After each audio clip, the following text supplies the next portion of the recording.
नमस्कार, खबरों की खबर में आपका स्वागत है। मैं हूं सुमित अवस्थी। आज बात कानून की, संविधान की। लोकतांत्रिक देश में संविधान और कानून से बड़ा कोई नहीं हो सकता, फिर वो चाहे कितना भी रसूखदार, ताकतवर या करोड़ों समर्थकों के साथ होने का दावा करने वाली ही कोई हस्ती क्यों ना हो। दुनिया भर में मशहूर योग गुरु स्वामी रामदेव की हम बात कर रहे हैं। दरअसल योग गुरु रामदेव और उनके सहयोगी आचार्य बालकृष्ण के लिए आज का दिन बेहद परेशान करने वाला रहा। आज उनको देश की सबसे बड़ी अदालत यानी सुप्रीम कोर्ट आना ही पड़ा। पतंजलि के विज्ञापनों को लेकर सुप्रीम कोर्ट के आदेश का पालन सही तरीके से नहीं होने से देश की सबसे बड़ी अदालत उनसे बेहद नाराज दिखी। लिहाजा रामदेव और बालकृष्ण आज अपने वकीलों के साथ सुप्रीम कोर्ट पहुंचे। सुप्रीम कोर्ट की 2 सदस्यीय बेंच के आगे उनके वकीलों की कोई दलील नहीं चली। दोनों ने बेंच से माफी मांगने की कोशिश भी की, लेकिन कोर्ट से माफी भी उनको नहीं मिली। पतंजलि के भ्रामक विज्ञापनों को लेकर सुप्रीम कोर्ट लगातार रामदेव और उनकी टीम को सचेत करता रहा था। बावजूद इसके पतंजलि के विज्ञापन बंद नहीं हुए। कोर्ट इस बात से बेहद नाराज नजर आया। योग गुरु और पतंजलि प्रमुख रामदेव और उनके सहयोगी बालकृष्ण को सुप्रीम कोर्ट में हाथ बांधे खड़ा रहना पड़ा। तस्वीर एक सोशल मीडिया पर वायरल है, पर क्योंकि वो कोर्ट का प्रोसीडिंग का हिस्सा नहीं है, इसीलिए तस्वीर हम आपको नहीं दिखा रहे हैं। जज साहिबान की कड़ी टिप्पणियां आज रामदेव और बालकृष्ण को कोर्ट में खड़े रहकर सुननी पड़ी। सुप्रीम कोर्ट ने उन्हें कानून की अहमियत समझाई और याद दिलाया कि देश में कानून से बड़ा कोई नहीं है। पतंजलि पर गंभीर बीमारियों के इलाज को लेकर भ्रामक विज्ञापन देने का आरोप काफी वक्त से इंडियन मेडिकल एसोसिएशन समेत कई संस्थाएं लगा रही थी। बीती 2 सुनवाई में भी सुप्रीम कोर्ट की इस बेंच ने पतंजलि, रामदेव और बालकृष्ण के रवैये पर बेहद तल्ख टिप्पणियां की थी। जिस तरह से रामदेव और उनकी टीम ने कोर्ट की बातों पर कोई गौर नहीं किया था, तभी आज दोनों को अदालत के सामने खुद पेश होने का आदेश दिया गया था। जस्टिस हिमा कोहली और जस्टिस एहसानुद्दीन अमानुल्लाह की 2 जजों की बेंच ने इस मामले की सुनवाई की। सुप्रीम कोर्ट ने आज कहा इनको 2 हलफनामे दाखिल करने चाहिए थे, लेकिन एक ही हलफनामा दाखिल किया गया, दूसरा दाखिल नहीं किया गया। कोर्ट ने कहा एक हलफनामा 27 फरवरी के आदेश पर जवाब दाखिल न करने को लेकर था, दूसरा अवमानना नोटिस पर देना था। जस्टिस हिमा कोहली ने कहा कि हलफनामे बहुत व्याख्यात्मक यानी डिटेल्ड नहीं है। आपको हमारे द्वारा पूछे गए सवालों के बारे में और भी कई बातें समझाने की जरूरत है। सुप्रीम कोर्ट ने कहा कि हमने पहले कंपनी और एमडी को जवाब दाखिल करने को कहा था। अदालत के आदेशों को हल्के में नहीं लिया जा सकता। आपके खेद जताने के तरीके को हम मंजूर नहीं कर सकते। 21 नवंबर के कोर्ट के आदेश के बाद भी अगले दिन प्रेस कॉन्फ्रेंस पतंजलि की तरफ से की गई, जिसमें बालकृष्ण और रामदेव भी मौजूद थे। सुप्रीम कोर्ट ने कहा कि सुनवाई चल रही थी और पतंजलि विज्ञापन छापे जा रहा था। सुप्रीम कोर्ट ने यह भी ऑब्जर्व किया कि आपका मीडिया विभाग आपसे अलग नहीं है। आपने ऐसा क्यों किया? आपको नवंबर में चेताया गया था, बावजूद इसके आपने प्रेस कॉन्फ्रेंस की। आप कार्रवाई के लिए तैयार रहिए। यह देश की सबसे बड़ी अदालत है। सुप्रीम कोर्ट ने कहा कि आपने कोर्ट को अंडरटेकिंग देने के बाद भी उल्लंघन किया है। आप परिणाम भुगतने के लिए तैयार हो जाइए। सुप्रीम कोर्ट ने कहा कि आप माफी भी मांगते हैं और अपने कृत्य को उचित भी ठहराते हैं। आप 1954 के अधिनियम को प्राचीन कहते हैं। क्या आपने अधिनियम में संशोधन के लिए कहा है? क्या आपने सरकार से संपर्क किया है? रामदेव के वकील ने कहा कि भविष्य में ऐसा नहीं होगा। पहले जो गलती हो गई उसके लिए माफी मांगते हैं। सुप्रीम कोर्ट ने कहा कि हम अवमानना की कार्रवाई करेंगे। माफी स्वीकार नहीं है। आपने क्या किया है उसका आपको अंदाजा नहीं है। कोर्ट ने यह भी कहा कि आप देश सेवा का बहाना मत बनाइए। इतनी कड़ी डांट पड़ने के बाद सुप्रीम कोर्ट ने 1 हफ्ते में कायदे से माफीनामा देने को कहा है, नहीं तो परिणाम भुगतने के लिए तैयार रहने को भी दोनों शख्सियत को कह दिया गया है। इस मामले में सुप्रीम कोर्ट ने केंद्र और उत्तराखंड सरकारों से भी आज कड़े सवाल पूछे। अदालत ने पूछा कि कोविड के समय रामदेव ने विज्ञापन से देश को भ्रमित किया, हम हैरान हैं। यह भी पूछा कि हम हैरान हैं कि आपने 2 साल तक आंखें कैसे मूंदे रखी। हलफनामा दाखिल कर बताएं इन भ्रामक विज्ञापनों पर क्या कार्रवाई सरकार की तरफ से की गई है। अब इस मामले की अगली सुनवाई 10 अप्रैल को है और उस दिन रामदेव और बालकृष्ण को फिर से कोर्ट में पेश होना होगा। कोर्ट की नाराजगी को समझना भी जरूरी है। दरअसल सुप्रीम कोर्ट ने 21 नवंबर 2023 को पतंजलि को उसकी दवाओं के असर को लेकर कोई भ्रामक विज्ञापन जारी नहीं करने का निर्देश दिया था। पतंजलि ने भी ऐसा करने का भरोसा कोर्ट को दिया था, लेकिन ऐसा पाया गया कि पतंजलि ने कुछ विज्ञापन इसके बावजूद भी जारी किए। साथ ही प्रेस कॉन्फ्रेंस भी आयोजित की गई और यही वजह कि कोर्ट अपने इस आदेश के उल्लंघन की वजह से बेहद नाराज नजर आ रहा है। जो रामदेव और बालकृष्ण पहले सुप्रीम कोर्ट के कहने के बावजूद वो विज्ञापन देते रहे, प्रेस कॉन्फ्रेंस की, फिर जब सुप्रीम कोर्ट ने नोटिस जारी किया तो जवाब दाखिल नहीं किए, तो आखिरकार सुप्रीम कोर्ट ने अपनी ताकत का इस्तेमाल किया जो संविधान ने उनको दी है और उसके बाद दोनों को पेश होने के आदेश दिए। आज दोनों 10:30 बजे ये केस था, लेकिन 9:15 बजे वो कोर्ट रूम में आ गए थे। दोनों पीछे बैठे थे। सुप्रीम कोर्ट ने पहले उन्हें बैठने के लिए कहा, लेकिन बैठते ही सुप्रीम कोर्ट ने ये बताना शुरू किया कि कैसे वो देश की सबसे बड़ी अदालत जो है उसके आदेशों की अवहेलना कर रहे हैं, कैसे वो कानून की महिमा को मानने से इनकार कर रहे हैं, कैसे वो ये सुप्रीम कोर्ट के आदेशों को नज़रअंदाज करके हल्के में लेकर ये संदेश देने की कोशिश कर रहे हैं कि देश की सबसे बड़ी अदालत जो है वो उसको भी, उसके आदेशों का भी वो पालन नहीं करेंगे। जस्टिस हिमा कोहली और जस्टिस एहसानुद्दीन अमानुल्लाह ने करीब 1.5 घंटे तक इतनी कड़ी नाराज़गी जताई दोनों को लेकर। उनको ये भी कहा कि आप कानून से ऊपर नहीं हैं, कानून की महिमा सबसे ऊपर है। आपको न सिर्फ सुप्रीम कोर्ट बल्कि देश की हर अदालत के कानून का पालन करना होगा। जो हलफनामा बालकृष्ण ने दाखिल किया था उस पर भी सवाल उठाया कि ये किस तरह का हलफनामा है, ये माफ़ीनामा नहीं, हम इसे नहीं मानते। रामदेव के लिए भी कहा कि आपने जवाब दाखिल नहीं किया, आपने हलफनामा दाखिल नहीं किया, आपने किस तरीके से कानून का लगातार उल्लंघन किया है। ये तमाम चीज़ें हुई। जस्टिस अमानुल्लाह ने यह भी कहा कि हमने ये माना है, हमने ये कहा है कि योग के लिए उनका बहुत बड़ा योगदान है, लेकिन ऐसे अपने लिए गड्ढे ना खोदें।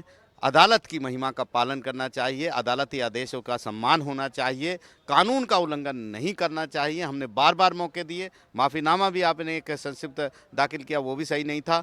और इसके बाद जब परिणाम भुगतने के लिए तैयार रहिए, गंभीर परिणाम होंगे, ये जब दोनों को ने पता लगा तो उनके वकीलों ने कहा कि दोनों यहाँ पर मौजूद हैं, दोनों हाथ जोड़कर माफ़ी मांगने को तैयार हैं। इसके बाद रामदेव और बालकृष्ण दोनों आगे आ गए कोर्ट में और वो दोनों खड़े थे और लेकिन कोर्ट ने कहा कि यह हम बाद में देखेंगे, पहले सवाल जवाब होंगे। इस बीच तुषार मेहता आ गए, केंद्र सरकार की तरफ से दलीलें रखने लगे और अब 1 हफ्ता उनको और मिल गया है। कड़ी नाराज़गी इस बात पर भी थी कि जब सुप्रीम कोर्ट ने एक आदेश जारी किया था तो 24 घंटे के भीतर आप लोगों ने प्रेस कॉन्फ्रेंस क्यों की, आप एक अनूठे आपका मीडिया प्रकोष्ठ नहीं है, ये कहा गया। और जिस तरीके से आपने अदालती आदेशों की अवहेलना की है उसे हमने बहुत गंभीरता से लिया है। जी देखिए, इस मामले को लेकर आए थे इंडियन मेडिकल एसोसिएशन IMA, जो डॉक्टरों की संस्था है। उनका ये कहना था कि ये जो हैं ये भ्रामक विज्ञापन दे रहे हैं, जनता में भ्रम पैदा कर रहे हैं। भ्रम इसलिए पैदा कर रहे हैं कि ये एलोपैथी कह रहे हैं कि ये केमिकल यूज़ करते हैं, इनके पास इलाज नहीं है, लेकिन हमारे पास जड़ से बीमारी को मिटाने के इलाज हैं। शुगर, डायबिटीज़, ब्लड प्रेशर जैसी बीमारियों की बात, थायराइड जैसी बीमारियों की बात की गई थी। कोविड में भी काफ़ी हंगामा हुआ था जब उन्होंने दावा किया था कि उन्होंने कोविड की दवा ढूंढ ली है। तो उसको लेकर सुप्रीम कोर्ट ने पहले बहुत बड़ी फटकार लगाई थी, उनको नोटिस जारी किए थे। नोटिस के जवाब उन लोगों ने नहीं दिए। सुप्रीम कोर्ट इस बात से नाराज़ हुआ। सुप्रीम कोर्ट ने कहा कि आप आगे से इस तरह के ऐड नहीं देंगे, लेकिन उसके बावजूद उस तरह के भ्रामक ऐड दिए गए, प्रेस कॉन्फ्रेंस भी की गई और फिर एक गुमनाम चिट्ठी CJI और कुछ जजेस को सुप्रीम कोर्ट को पहुंची, जिसमें जो इन्होंने ऐड दिए थे वो ऐड की कॉपी थी अखबारों की, मीडिया की, और ये कहा गया था कि सुप्रीम कोर्ट ने इन्हें कहा था कि आप कोई भी भ्रामक ऐड नहीं देंगे। उसके बावजूद इन्होंने ये ऐड दिए हैं और प्रेस कॉन्फ्रेंस की है। उससे सुप्रीम कोर्ट खासा नाराज हुआ। आईएमए के मुखिया डॉक्टर शरद कुमार अग्रवाल से हमने इस पूरे मसले पर बातचीत, क्योंकि आईएमए ही इस मामले को लेकर सुप्रीम कोर्ट तक पहुंचा था। पहला सवाल तो डॉक्टर अग्रवाल आपसे यही है कि आप लोग कोर्ट पहुंचे थे, क्या शिकायत थी आपकी, क्या कहना है आज जो कुछ हुआ उस बारे में? देखिए, ये कोरोना के टाइम पे जो कोरोनिल का गलत प्रचार करा गया था, फिलेशियस ऐड दिए गए थे रिगार्डिंग के वो ट्रीटमेंट क्योरेबल ट्रीटमेंट करती है। उसके अलावा जो पतंजलि के न्यूज़पेपर में भ्रामक एड्स आते थे regarding the treatment of diabetes, kidney disease, hypertension, obesity, उसके खिलाफ हम लोगों ने 2 साल पहले ये दिया था कोर्ट के अंदर, इनके खिलाफ under the remedy drug acts के अंदर।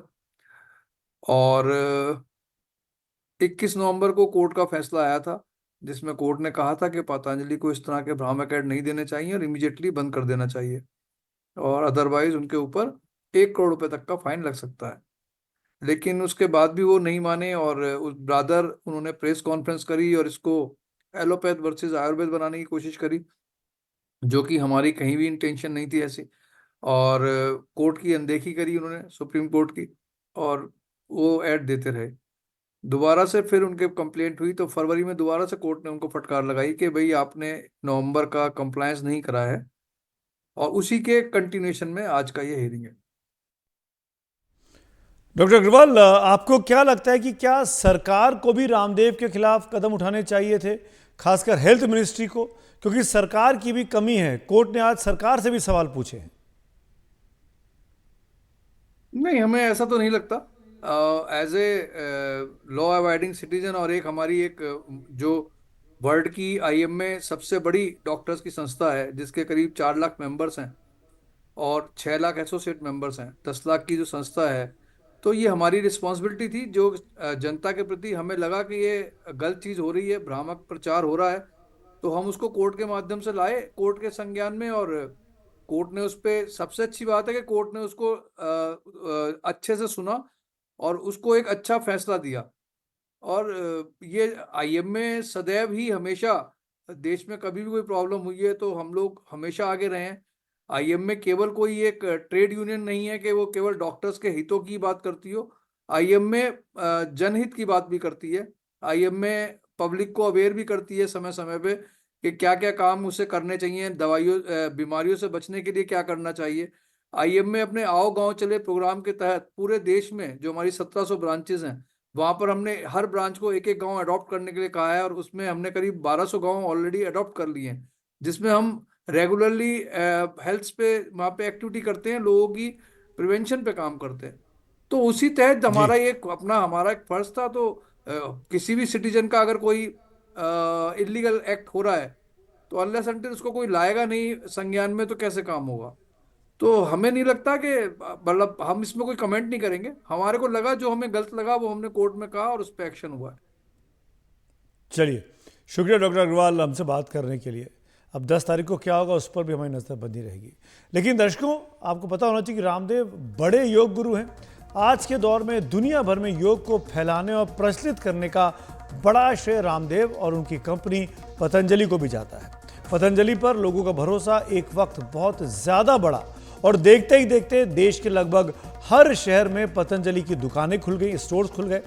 17 जून 2023 को नवभारत टाइम्स में रामदेव की कंपनी को लेकर की गई प्रेस कॉन्फ्रेंस से जुड़ी खबर छपी। रामदेव ने प्रेस कॉन्फ्रेंस में कहा था कि पतंजलि ग्रुप का टर्नओवर करीब 45,000 करोड़ रुपए से भी ज्यादा है। अगले 5 साल में पतंजलि का टर्नओवर 1 लाख करोड़ तक करने का लक्ष्य रखने की बात भी रामदेव ने की। दुनिया में करीब 200 करोड़, भारत में 70 करोड़ लोगों तक हमारी पहुंच है, यह भी दावा किया गया। रामदेव ने कहा कि हमने कई विदेशी कंपनियों को शीर्षासन कराकर भारतीय बाजार से विदा कर दिया है। पतंजलि फूड्स ने 14 नए प्रोडक्ट लॉन्च किए। पतंजलि ने गाय के घी का 1500 करोड़ रुपए का एक ब्रांड बनाया। 20 लाख एकड़ जमीन पर पाम प्लांटेशन का काम करने की बात भी की गई। पतंजलि अब खुद पाम ऑयल का उत्पादन भी करती है। इसकी खेती के लिए 40 से 50 हजार किसान पतंजलि से जुड़ चुके हैं, यह दावा किया गया। आने वाले समय में किसानों की संख्या 5 लाख तक करनी है। रामदेव ने इस प्रेस कॉन्फ्रेंस में यह भी कहा, बाहर से खाद्य तेलों पर निर्भरता खत्म हो जाए, ये हमारा मकसद है। यह दावा रामदेव ने इस प्रेस कॉन्फ्रेंस में किया था। जाहिर सी बात है, रामदेव बड़े मिशन को लेकर चलते हैं दिखे, और इसमें भी शक नहीं कि उनके प्रोडक्ट को लोगों ने हाथों हाथ लिया। योग गुरु रामदेव पहले से ही काफी जाने माने नाम रहे हैं। ऐसे में पतंजलि के प्रोडक्ट के पीछे उनके होने का फायदा कंपनी को बहुत ज्यादा मिला। योग सिखाते सिखाते स्वामी रामदेव कॉर्पोरेट विजार्ड कब बन गए ये पता ही नहीं चला। साधारण सी धोती और भगवा रंग का अंगोछा पहनने वाला व्यक्ति देखते देखते एक या दो नहीं दसियों प्रोडक्ट बनाने वाली एक बड़ी सी कंपनी का मालिक बन गया और उनको बेचने भी लगा। नेचुरल हेल्थ केयर प्रोडक्ट एक उनकी खासियत है। उनकी जितने भी प्रोडक्ट्स आते हैं, नेचुरल फूड प्रोडक्ट्स, आयुर्वेदिक दवाइयाँ, हर्बल होम केयर का सामान, नेचुरल पर्सनल केयर का सामान, न्यूट्रोस्यूटिकल्स, परिधान, stationery, organic agri products, Patanjali publication, ज्यादातर सामानों पर नेचुरल यानी प्राकृतिक होने का दावा भी पतंजलि और रामदेव करते रहे। यानी इसमें कोई केमिकल शामिल नहीं है, ताकि लोग इसमें ज्यादा से ज्यादा भरोसा करें कि ये बगैर केमिकल का एक नेचुरल प्रोडक्ट है। कॉपरवेयर, डेयरी और फ्रोजन प्रोडक्ट नाम के और 2 सेगमेंट भी पतंजलि केटर करती है, लेकिन उस पर हमें ऑनलाइन पतंजलि की वेबसाइट पर कोई प्रोडक्ट नजर नहीं आया। हो सकता है कि इस सेगमेंट में प्रोडक्ट जल्द लॉन्च किए जाएं, या फिर पतंजलि के स्टोर्स में इस सेगमेंट के प्रोडक्ट उपलब्ध हों। आयुर्वेद के नाम पर रामदेव लंबे समय से कई उत्पाद बेचते रहे हैं, लेकिन दूसरे सेगमेंट में उन्होंने जब एंट्री ली तो पतंजलि के और स्टोर्स हर जगह खुलने लगे। कुल मिलाकर 500 से ज्यादा प्रोडक्ट हैं जो पतंजलि के बैनर तले बाजार में मिलते हैं, जिनमें गाय का घी, सरसों का तेल, केशकांति शैम्पू, दूध, biscuit, Swarna Shilajit, Youvan gold plus, twisty tasty noodles, Rudraksh dish wash, Patanjali Neem Kanti साबुन। ये महज कुछ प्रोडक्ट के नाम मैंने आपको बताए हैं, लेकिन शायद आप इन सब के बारे में जानते भी होंगे। बहुत सारे प्रोडक्ट का हो सकता है आप इस्तेमाल भी करते होंगे। बहुत सारे प्रोडक्ट लगातार पतंजलि लॉन्च भी करती रहती है, और इसे कहने में कोई हर्ज नहीं कि इन प्रोडक्ट्स के ब्रांड एम्बेसडर रामदेव खुद ही हैं, क्योंकि हर विज्ञापन पर उनकी तस्वीर या फिर वीडियो में रामदेव ही दिखाई देते हैं। रामदेव को किसी फिल्म स्टार या किसी क्रिकेट खिलाड़ी के जरिए अपने प्रोडक्ट को बेचने के लिए प्रचार करने की जरूरत शायद ही कभी पड़ी हो। वो खुद सबसे बड़े मॉडल बन गए। उनकी लोकप्रियता भी ऐसी ही है। रामदेव स्वदेशी पर बहुत जोर देते हैं और लगातार दावा करते हैं कि उनके प्रोडक्ट कई सालों के रिसर्च के बाद लॉन्च किए जाते हैं। वो विदेशी कंपनियों पर हमलावर भी रहे और कहते रहे कि उनका मकसद भारतीय कंपनियों को नई ऊंचाई पर पहुंचाना है। लेकिन रामदेव ने कोरोना के वक्त जो अपनी दवाई कोरोनिल को लेकर विवादों में आ गए थे, जिस तरह के दावे उन्होंने किए कि कोरोनिल ही असली दवा है कोविड को हराने की, जो दवाइयां डॉक्टर्स लिखते हैं, आईएमए के डॉक्टर्स लिखते हैं, वो तमाम दवाइयां और बीमारियां बढ़ा सकती हैं, यही बात डॉक्टर्स को बुरी लगी थी। इसीलिए इंडियन मेडिकल एसोसिएशन ने उनके एलोपैथिक चिकित्सा पद्धति को लेकर दिए बयान पर सख्त ऐतराज जताया था। सुप्रीम कोर्ट के निर्देशों के उल्लंघन का भी रामदेव पर आरोप अब लग गया है। सुप्रीम कोर्ट आज बहुत ही कड़े शब्दों में उनसे बात कर रहा था। अब देखना होगा इस बहुत बड़ी मुसीबत से स्वामी रामदेव कैसे बाहर आ पाते हैं। और अब बढ़ते हैं अगली खबर की ओर। शराब घोटाले में आम आदमी पार्टी की मुश्किलें कम नहीं हो रही हैं। अरविंद केजरीवाल तो जेल पहुंच ही गए हैं, तो उनको ईडी को दिए एक बयान पर बवाल भी मचा हुआ है। पार्टी लगातार प्रेस कॉन्फ्रेंस कर सीएम अरविंद केजरीवाल का बचाव भी करती आ रही है, लेकिन इस बीच आम आदमी पार्टी के लिए आज एक अच्छी और सुखद खबर आई। पिछले 6 महीने से जेल में बंद आम आदमी पार्टी के राज्यसभा सांसद संजय सिंह को सुप्रीम कोर्ट ने आज जमानत दे दी। ये जमानत सुप्रीम कोर्ट से मिली है, देश की सबसे बड़ी अदालत से। हालांकि जमानत की शर्तें ट्रायल कोर्ट तय करेगा। सुप्रीम कोर्ट ने जमानत देते वक्त यह भी कहा कि इस जमानत को मिसाल नहीं माना जाएगा। ईडी ने कोर्ट में संजय सिंह के जमानत का विरोध नहीं किया है। सबसे बड़ी खबर यही है इस पूरे फैसले में कि आज जब जमानत देने के बारे में सुप्रीम कोर्ट ने ईडी से पूछा कि क्या कहना है आपको कि उनको जमानत क्यों नहीं देनी चाहिए, 6 महीने से जेल में है, तो ईडी ने भी विरोध नहीं किया। उन्होंने कहा कि अगर आप जमानत देना चाहते हैं तो हमको आपत्ति नहीं है। सुनते हैं वकील जो है संजय सिंह के, वो क्या कहते हैं।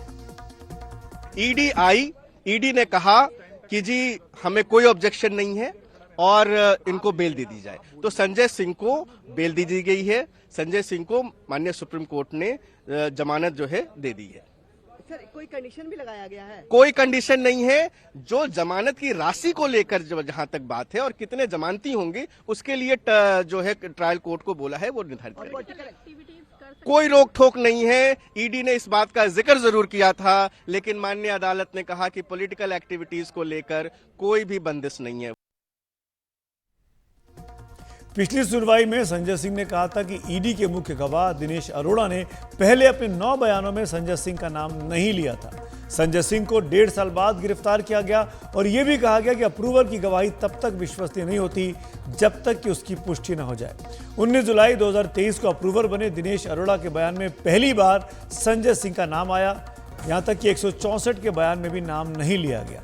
संजय सिंह ने ईडी के खिलाफ मानहानि की शिकायत की और फिर ईडी ने बिना किसी समन के उन्हें गिरफ्तार कर लिया। अरविंद केजरीवाल आज की तारीख में जेल में है।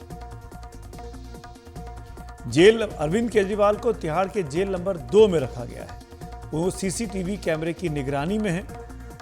केजरीवाल अभी भी दिल्ली के मुख्यमंत्री हैं, इसीलिए सुरक्षा के पुख्ता इंतजाम किए गए हैं। उनके लिए घर का बना खाना लाने की इजाज़त कोर्ट से मिली है।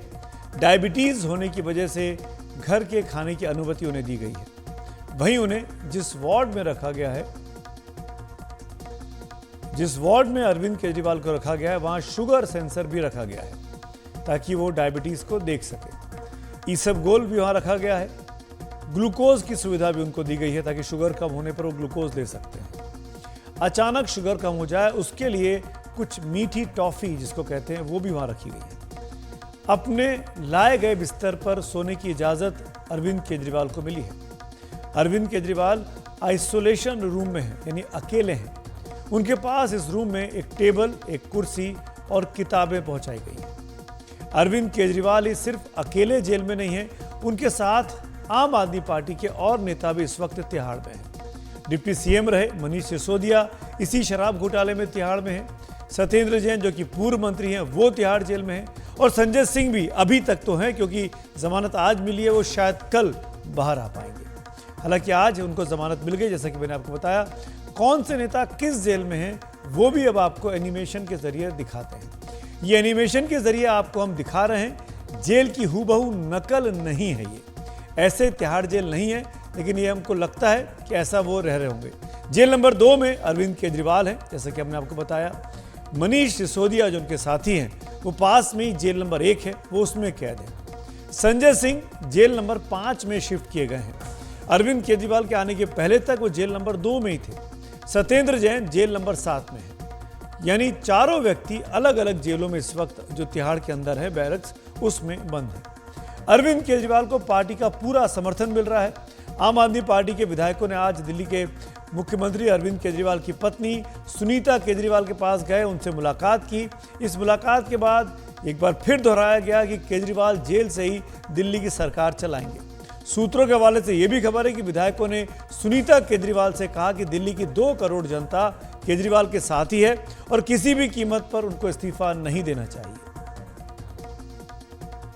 अरविंद केजरीवाल जी दिल्ली के मुख्यमंत्री थे, अरविंद केजरीवाल जी दिल्ली के मुख्यमंत्री हैं और अरविंद केजरीवाल जी ही दिल्ली के मुख्यमंत्री रहेंगे। ये बात स्पष्ट तौर पे भाभी से सब लोगों ने कही है।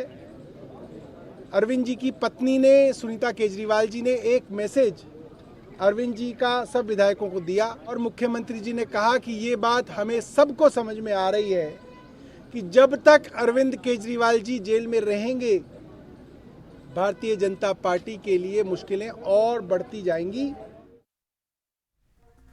आम आदमी पार्टी बीजेपी पर हमलावर है। दिल्ली सरकार के मंत्री और आम आदमी पार्टी के नेता आतिशी ने आरोप लगाया कि उन्हें उनके करीबियों के जरिए बीजेपी में शामिल होने के लिए संपर्क किया गया। आज ये गंभीर आरोप लगाया गया। आतिशी ने यह भी आरोप लगाया कि बीजेपी का इरादा आने वाले 2 महीने के अंदर उन्हें, सौरभ भारद्वाज को, राघव चड्ढा को और दुर्गेश पाठक को गिरफ्तार कर लेने का है। इसके बाद दिल्ली सरकार के मंत्री और आम आदमी पार्टी के नेता सौरभ भारद्वाज ने भी बीजेपी पर हमला बोला। उन्होंने कहा कि जेल का डर दिखाकर शासन नहीं चलेगा। बीजेपी ने हमारे बड़े नेताओं को गिरफ्तार किया है, अब देश की जनता डरने वाली नहीं है। भारतीय जनता पार्टी का ये इरादा है कि आने वाले 2 महीने में लोकसभा चुनाव से पहले वो आम आदमी पार्टी के 4 और नेताओं को गिरफ्तार करने वाले हैं। वो मुझे गिरफ्तार करेंगे, वो सौरभ भारद्वाज को गिरफ्तार करेंगे, वो दुर्गेश पाठक को गिरफ्तार करेंगे और वो राघव चड्ढा को गिरफ्तार करेंगे। और अब आगे बढ़ते हैं एक और बड़ी स्टोरी पर। चुनाव सिर पर है, देश में चुनावी माहौल अब हर तरफ दिख रहा है, लेकिन इस बीच में चुनाव कैसे कराया जाए इस पर भी अब बहस गर्मा गई है। ईवीएम से कराया जाए या वापस फिर मत पत्रों का इस्तेमाल किया जाए। दरअसल देश में ईवीएम की निष्पक्षता को लेकर कई बार सवाल खड़े किए गए हैं। विपक्षी पार्टियां तो लगातार कहती रही हैं कि ईवीएम का बेजा इस्तेमाल करके बीजेपी चुनावों को जीतना चाहती है। ईवीएम में वोटरों का भरोसा बना रहे तो चुनाव आयोग ने ईवीएम के साथ वीवीपैट यानी वीवीपीएटी जिस मशीन है उसको भी चुनावों में अब कंपलसरी कर दिया है। लेकिन इस वीवीपैट के ऊपर भी अब विपक्ष ने सवाल उठाए हैं। इन चुनावों में ईवीएम के जरिए ही मतदान होने वाला है। ईवीएम के जरिए ही वोटिंग होने से समय की बचत होती है। कागज से वोटिंग के जरिए जो पर्यावरण को नुकसान होता है, पेड़ काटे जाते हैं, वो उससे बचा जा सकता है। ईवीएम को लेकर तमाम आरोपों को चुनाव आयोग नकार चुका है और उसका कहना है कि ईवीएम बिल्कुल देश में सुरक्षित हैं। इस पर सवाल जो उठाते हैं वो गलत करते हैं। अब आपको बात वीवीपैट की कर देते हैं। ये क्या है ये हम विस्तार से आपको बताएंगे, लेकिन इस पर हुआ क्या है ये पहले आप समझ लीजिए। सुप्रीम कोर्ट ने सोमवार को सभी वीवीपैट पर्चियों की गिनती की अपील को लेकर दायर याचिका पर सुनवाई हुई, जिस पर चुनाव आयोग और सरकार को सुप्रीम कोर्ट ने नोटिस भेज दिया है और जवाब मांगा है। याचिका में कहा गया है कि रैंडम यानी बगैर किसी विचार के 5 ईवीएम को चुनने की बजाय सभी वीवीपैट की जो पर्ची होती है उनकी गणना होनी चाहिए। याचिका में यह भी कहा गया कि अगर एक साथ गणना की जाए और गणना में ज्यादा अधिकारियों को तैनात किया जाए तो वीवीपैट की गणना भी 5 से 6 घंटे में पूरी हो जाएगी। याचिकाकर्ताओं की ओर से कहा गया कि 24 लाख वीवीपैट खरीदने के लिए करीब 5,000 करोड़ रुपए खर्च किए गए हैं। मौजूदा स्थिति में सिर्फ 20,000 वीवीपैट की पर्चियों का वेरिफिकेशन होता है। कई विशेषज्ञ इस विषय में प्रश्न उठा रहे हैं। ईवीएम और वीवीपैट के मतों में बड़ी संख्या में विसंगतियों की सूचनाएं भी आती हैं। ईवीएम के वोट का मिलान वीवीपैट की पर्चियों का मिलान कराया जाए, यही ये याचिका कहती है। चुनाव आयोग वीवीपैट मशीन के शीशे को पारदर्शी रखता है। मतदान करते समय वीवीपैट की बत्ती इतनी देर तक जले कि मतदाता अपने मत के कागजी रिकॉर्डिंग को आराम से देख सके, उस पर्ची को फाड़कर अलग पेटी में डाल सके। ये याचिका वकील और एक्टिविस्ट अरुण कुमार अग्रवाल की तरफ से सुप्रीम कोर्ट में दाखिल की गई थी। अब जानते हैं कि ये वीवीपैट होता क्या है। जैसा कि नाम है वीवीपीएटी यानी voter verifiable paper audit trail, VVPAT VVPAT एक स्वतंत्र वोट सत्यापन ये प्रणाली है। ईवीएम से जुड़ी बैलेट रहित प्रणाली है। प्रिंटर पोर्ट के माध्यम से जुड़ा रहता है।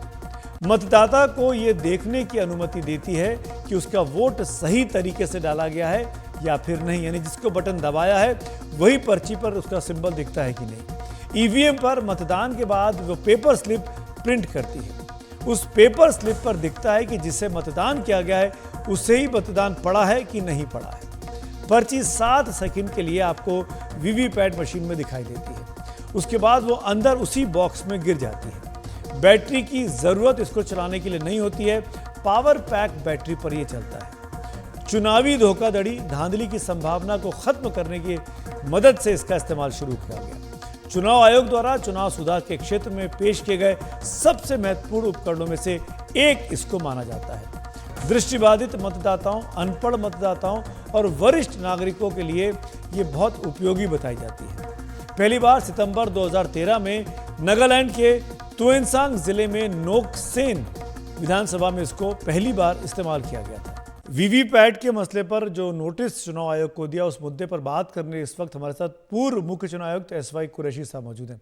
सर, सुप्रीम कोर्ट ने चुनाव आयोग को वीवीपैट को लेकर नोटिस दिया है, इसे आप कैसे देखते हैं? पहले सुप्रीम कोर्ट ने ऑर्डर किया था कि 5 मशीनें पूरे एक असेंबली कॉन्स्टिट्यूएंसी में, जिसमें 250-300 बूथ होते हैं, उसमें से 5 गिनी जाएंगी और वो ये बताएंगे वो कि साहब देखिए हमने लाखों मैच किए, वो मैच हो रहे हैं। लेकिन चूंकि ये जनता की डिमांड बढ़ती जा रही है कि ये सारी मशीनों को गिनो, अब उस पर इलेक्शन कमीशन को उन्होंने नोटिस दिया है, तो that mean Supreme Court is open to the idea कि इस पे वो गौर करें।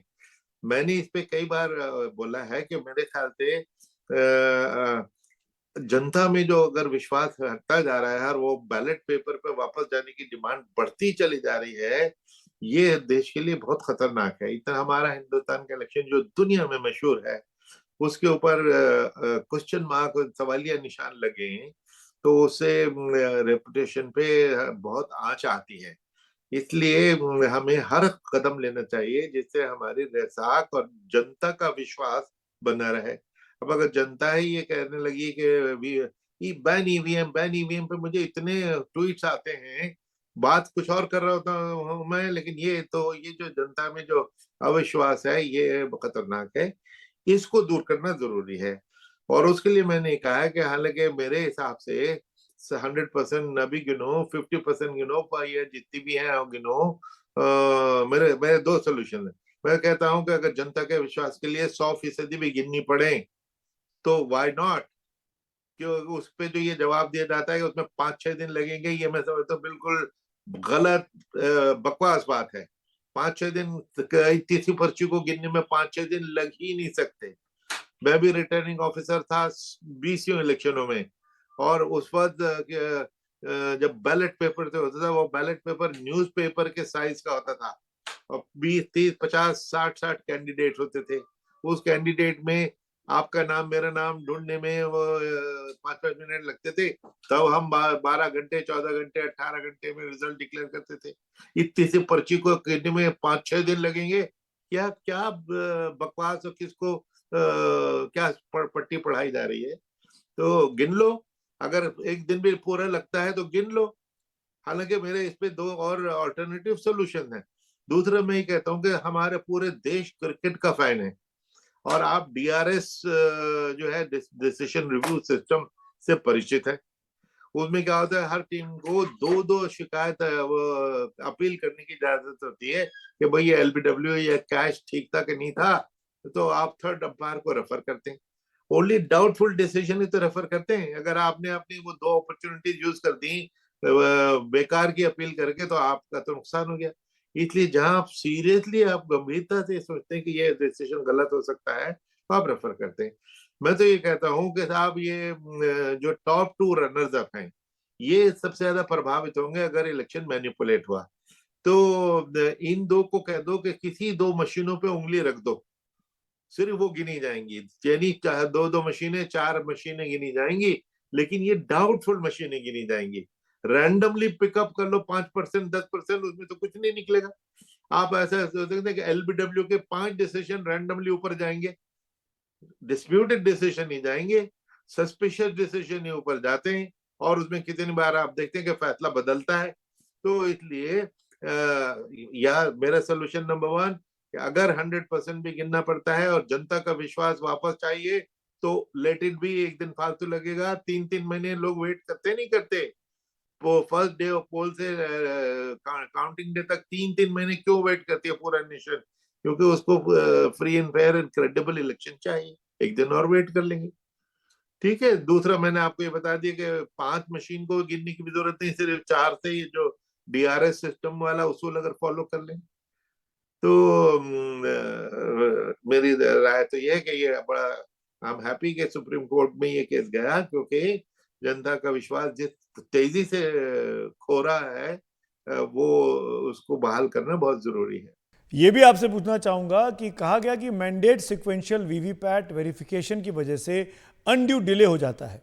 आप खुद सीईसी रह चुके हैं, इस आरोप में कितनी सच्चाई है? हुआ था कि वीवीपैट शुरू में गिना जाए कि शाम को बाद में गिना जाए, तो रैंडमली।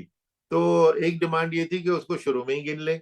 मैं समझता हूँ उसमें कोई बुराई नहीं है, शुरू में गिन लो। तो बेसिकली तो ये देखना ना रैंडमली कि 5 मशीनें रैंडम लेवल, तो रैंडम का मैं क्या ऑल्टरनेटिव बता रहा हूँ कि देखिए रैंडम में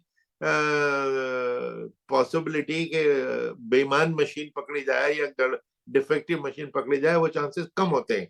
300 मशीनों में से रैंडमली आपने 5 उठा ली, इत्तेफाक से वो सबकी सब ठीक है, लेकिन बाकी के 295 में तो और 5-10 मशीनें खराब हो सकती हैं, वो तो नहीं है। इसीलिए कैंडिडेट जिनका इंटरेस्ट है, जो जिन हार जीत का फैसला को प्रभावित होने वाले हैं, वो अगर कहें कि साहब मुझे तो इस मशीन पे शक है, इस मशीन को आप गिनो, उस मशीन को गिन दो। कौन सी ऐसी बड़ी बात है उस पर गौर कर। पॉलिटिकल पार्टी टाइम मांग रही है महीनों से, इलेक्शन कमीशन से टाइम क्यों नहीं दे रहा है? बहुत गलत बात है, क्यों नहीं दे रहे हैं? तो पॉलिटिशियन से मिलना, पॉलिटिकल पार्टी से मिलना इलेक्शन कमीशन की ड्यूटी है, तनख्वाह मिलती है, ये उनका डिस्क्रेशन, ये नहीं मिलेंगे। ये क्या एरोगेंस है? इस पिटीशन में यह भी कहा गया कि 5,000 करोड़ का खर्च 24 लाख मशीन खरीदने के लिए आएंगे, लेकिन सिर्फ 20,000 वीवीपैट स्लिप की काउंटिंग होती है। इस पर आपको क्या कहना है? ये तो वही जो लोग आर्ग्यू कर रहे हैं कि पूरी मशीनें गिनी जानी चाहिए, वो इसलिए कि देखिए एक पेपर ऑडिट ट्रेल मौजूद है। अगर कोर्ट के पास कोई कॉन्स्टिट्यूंसी का केस चला जाए और कोर्ट कहे कि जी कि मैं तो 100% गिनवानी है, तो वो 100% मशीनों की पर्चियां अवेलेबल, सेफली प्रोटेक्टेड मौजूद हैं। तो ये एक ऑडिट ट्रेल का मतलब ये होता है कि सारे हिसाब किताब मौजूद है, जब चाहें आप उसको कंपेयर करके देख लीजिए।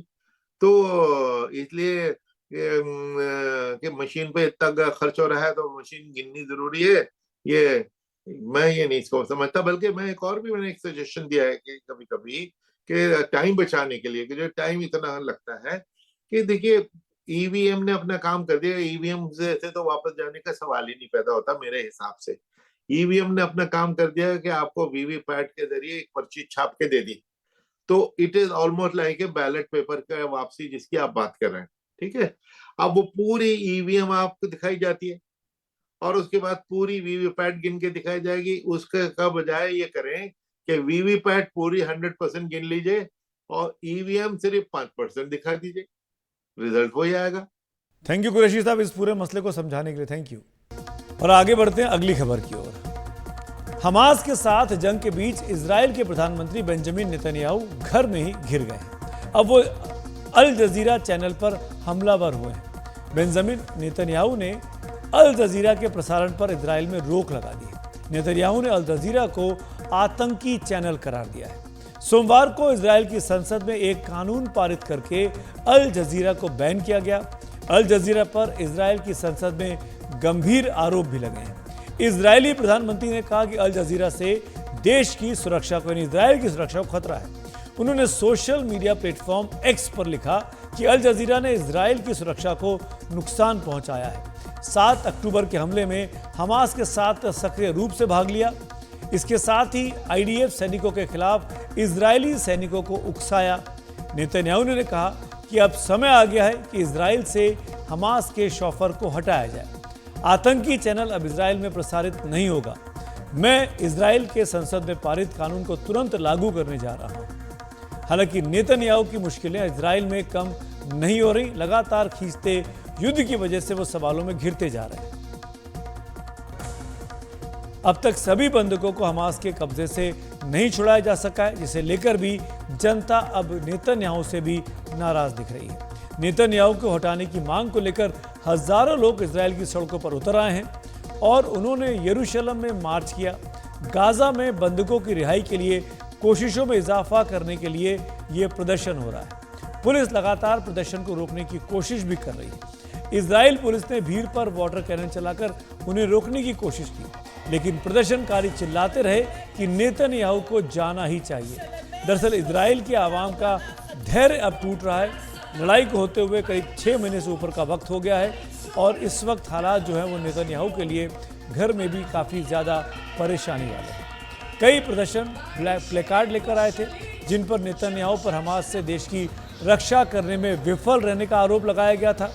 हमास ने 7 अक्टूबर को, आपको याद होगा, दक्षिणी इजराइल में हमला कर 250 लोगों को बंधक बना लिया था, कई सैकड़ों की जान ले ली थी। इजराइल के मुताबिक 130 बंधक अभी भी गाजा में हमास के कब्जे में हैं। 33 को उसने मृत भी मान लिया है। इजराइल के लोग सड़कों पर आ गए हैं, सरकार के खिलाफ प्रोटेस्ट हो रहे हैं। हमने बात की वहाँ के जाने माने एक्सपर्ट हैं किनराज जहांगीर साहब। जहांगीर साहब, अब सरकार के खिलाफ, नेतन्याहू के खिलाफ वहाँ प्रोटेस्ट हो रहे हैं, वहाँ की ताज़ा स्थिति आप क्या देख पा रहे हैं? आप तो खुद वहीं रहते हैं। देखिए, इसराइल के अंदर प्रदर्शन अब बहुत एक कहिए कि ड्रामेटिक मोड़ ले चुके हैं। अब से इतने दिन में हो ही रहा था पिछले 5 महीने में कि जिनके परिवार के लोग बंदी हैं गाजा में, वो एक अलग जगह प्रोटेस्ट करते थे और जो सरकार के खिलाफ है वो एक तल अवीव में अलग जगह पे करते थे। पर पिछले 1 महीने से नेतन्याहू की राजनीति और नेतन्याहू की नाकामी, उनकी एक तो राजनीति की नहीं, मुझे पावर में रहना है, और नाकामी इस बात की कि वो अभी तक बंदियों को छुड़ा नहीं पाए हैं। उन्होंने हमास के साथ समझौते की, अब वो गुंजाइश कितनी थी इजराइल की, नहीं थी, वो हमें अभी नहीं पता, पर ये जरूर है कि उन्होंने हमास की कई मांगों को कबूल ना करते हुए 2-3 बार बातचीत का सिरा तोड़ दिया था। अब स्थिति ये है कि इजराइल की हमास के साथ इन दिनों कोई बातचीत नहीं हो रही, तो जो बंदी हैं अब उनके छूटने की उम्मीद ना के बराबर है। तो ये जो नाकामी है नेतन्याहू की सरकार की, इस नाकामी से वो परिवार बड़े पीड़ित हैं। तो उन्होंने ये फैसला किया था इस शनिवार को कि अब वो सिर्फ अपने परिवार के लिए और युद्ध रोकने के लिए नहीं विरोध करेंगे, अब वो इस सरकार को बदलने के लिए और नेतन्याहू की राजनीति को खत्म करने के लिए विरोध करेंगे। तो 4 दिन का विरोध प्रदर्शन डिक्लेयर हुआ है। कल पहला दिन था और जेरूसलम में करीब 1 लाख लोग उनकी संसद के बाहर जुटे, और इन 1 लाख लोगों की 2 मांगे हैं। एक तो ये कि अगले 4 दिन तक वो वहां डटे रहेंगे और सरकार को जो रेसेस होती है, जो सेशन खत्म होता है पार्लियामेंट का, वो नहीं करना है क्योंकि बंदी नहीं छोड़े गए हैं, और दूसरा ये नेतन्याहू को समझौता करके बंदियों को छुड़ाना चाहिए। अब इजराइल की आवाम इस वक्त अपनी प्रधानमंत्री, अपनी सरकार से नाराज दिख रही है। नेतन्याहू का क्या रुख है इन प्रोटेस्ट के संदर्भ में? पीएम क्यों इन प्रोटेस्टर्स की बात नहीं सुन रहे हैं? कि प्रधानमंत्री की मुश्किल 2 है। एक तो वो इस युद्ध को खत्म होने में अपनी राजनीति का घाटा देखते हैं। देखिए, 7 अक्टूबर की जिम्मेदारी अभी तक नेतन्याहू ने नहीं ली थी बोल के, पर ये सबका बहान है कि जिस दिन ये युद्ध खत्म होगा उस दिन वो अकाउंटेबिलिटी फिक्स होगी। तो जब तक ये लड़ाई चल रही है, एक तरह से कहिए नेतन्याहू साहब अपनी राजनीति चला रहे हैं। दूसरा, हमास के साथ बंदियों को छुड़ाने में मुझे जहां तक लगता है नेतन्याहू की और यहाँ की आर्मी की रणनीति ये थी कि हम गाजा में इतनी सैन्य कार्रवाई करेंगे कि हमास मजबूर हो जाएगा हमसे समझौता करने के लिए। वैसा हुआ नहीं। आप देखिए, कमाल की बात, मतलब एक कमाल और अचरज की बात कि पिछले 6 महीने से ये गाजा में लड़ाई लड़ रहे हैं। याया सिनवर जो हमास के लड़ाके हैं, वो अभी भी इनको नहीं मिल रहे हैं। उनके गाजा के सुरंगों में ही होने के सबूत है, पर वो अभी तक इजराइल की आर्मी के हाथ नहीं आए। उसनी के साथ 130 के करीब बंदी नहीं छुड़ा पाए। तो 6 महीने में अगर सेना गाजा के अंदर जाने के बाद भी आपके बंदियों को नहीं छुड़ा पा रही है, तो इसका मतलब ये है कि सैन्य कार्रवाई से तो ये निपटारा नहीं होगा। अब राजनीतिक समझौता हमास के साथ करने में नेतन्याहू की मुश्किल ये है कि एक तो वो खुद बड़े अतिवादी रहे हैं अपने आप में, वो हमास के साथ किसी समझौते को नहीं करना चाहते थे, पर अब वो अगर करना भी चाहें तो उनके जो कोलिशन में, जो साझा सरकार में और उग्र और अतिवादी लोग हैं, वो कहीं सरकार न गिरा दे। तो नेतन्याहू एक तरह से अपने अतिवाद और अपने चरमवाद की राजनीति को चलते हुए हमास के साथ राजनीतिक समझौता नहीं कर पा रहे हैं। वो ये भले ही सोच रहे थे कि मिलिट्री से कोई कामयाबी मिल जाएगी, वो कामयाबी बिल्कुल नहीं मिली, जिसका बहुत बहुत बड़ा अचरज है दुनिया में। जो लोग सैन्य क्षमता का अध्ययन करते हैं कि इजराइल के साथ ऐसा हुआ कैसे, 6 महीने में आप बंदी नहीं छुड़ा पाए, सुरंगें अभी भी आपके पहुंच से बाहर हैं, और गाजा में गए हुए आपको 6 महीने हो गए हैं। शुक्रिया शुक्रिया जहांगीर साहब, आपने बड़े अच्छे से पूरे मसले को समझाया। Thank you so much. और अब एक आपके काम की खबर। गूगल के पास अरबों का जो गुप्त डेटा रिकॉर्ड है उसे अब वो डिलीट करेगा। गूगल बिना बताए जानकारियां अपने पास जमा कर रहा था, लेकिन एक केस में हुए समझौते के बाद अब उसे सारी जानकारियां डिलीट करनी होंगी। ज्यादा इस बारे में जानकारी दे रही है मेरी सहयोगी कादम्बिनी शर्मा। गूगल ने एक बड़े केस में केस करने वालों से समझौता कर लिया है, लेकिन ये मामला ऐसा है कि सिर्फ केस करने वाले ही नहीं बल्कि दुनिया भर में जो करोड़ों गूगल को यूज करने वाले लोग हैं उन पर ये असर डालता रहा है, चाहे उन्हें पता हो या ना पता हो, और आगे भी समझौते का असर उनके ऊपर पड़ेगा। तो ये केस क्या है? फर्ज करें कि आप गूगल पर कुछ ढूंढ रहे हो और आपने सेटिंग ये लगा रखा हो कि ये जो सर्च है वो प्राइवेट है, लेकिन उसके बावजूद आपकी जो एक्टिविटी है वो गूगल ट्रैक कर रहा हो। असल में ऐसा ही हुआ है। ये केस यही था कि गूगल जो है वो चुपचाप बिना किसी के जाने जून 1, 2016 से जिन लोगों ने भी इनकॉग्निटो या प्राइवेट लगा रखा था ब्राउजिंग में, उसको भी वो ट्रैक कर रहा था, और उसकी एक यूनिट है अल्फाबेट, वो इसे ट्रैक कर रही थी, और जिसने भी इसका इस्तेमाल किया है उसको वो सारा डेटा जो है वो ट्रैक कर रहा था। तो इसमें इन सभी लोगों के जो उन्होंने ढूंढा है, चाहे उनके दोस्त हों, चाहे उनकी आदतें हों, हॉबीज हों, या फिर पसंदीदा खाना हो, और वो चीजें जिनके बारे में वो पब्लिकली नहीं चाहेंगे कि कोई जाने, जो जिससे उनको शर्मिंदगी हो सकती है, ऐसे टॉपिक्स को भी जिन्होंने ढूंढा हो, वो सब कुछ गूगल जो है वो ट्रैक कर रहा था लगातार। गूगल का इस्तेमाल करने वाले कुछ लोगों ने 2020 में इस मामले में गूगल के ऊपर केस कर दिया, कहा कि ये गैर कानूनी तरीके से करोड़ों यूजर्स की ये जानकारी जो है, ये ब्राउजिंग डेटा जो है वो ट्रैक कर रहा है, जिसकी इजाजत उसे नहीं दी गई है। इस केस को गूगल ने बेकार बताया, कहा कि इसमें कुछ भी नहीं है, इसको मानने को वो तैयार नहीं हुआ, लेकिन अब इसको लेकर वो समझौते पर राजी हो गया है। समझौता जो हुआ है उसकी एक कीमत जो लगाई जा रही है, हालांकि कोई भी पैसे नहीं दे रहा है लेकिन लेकिन उसकी जो कीमत लगाई गई है वो 41 करोड़ रुपए से 65 करोड़ रुपए तक मानी जा रही है। समझौते के मुताबिक अब गूगल ये बताएगा कि उसने आखिर क्या क्या ट्रैक किया। हर व्यक्ति के बारे में नहीं बताएगा, लेकिन ये बताएगा कि उसने क्या क्या ट्रैक किया।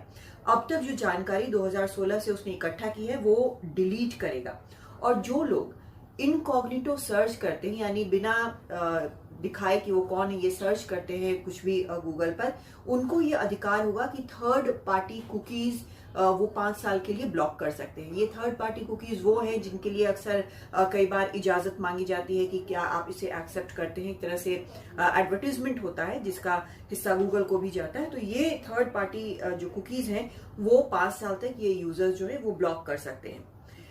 गूगल अभी भी कह रहा है कि ये बेकार है, लेकिन समझौते पर वो खुशी भी जता रहा है। ये भी कह रहा है कि जो जमा किया गया था वो टेक्निकल डाटा था और कुछ नहीं था।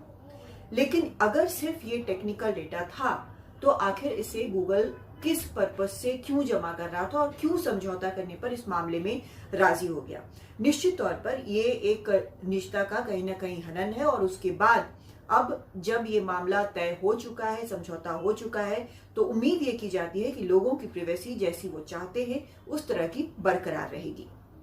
दिल्ली से कादम्बिनी शर्मा, एनडीटीवी इंडिया।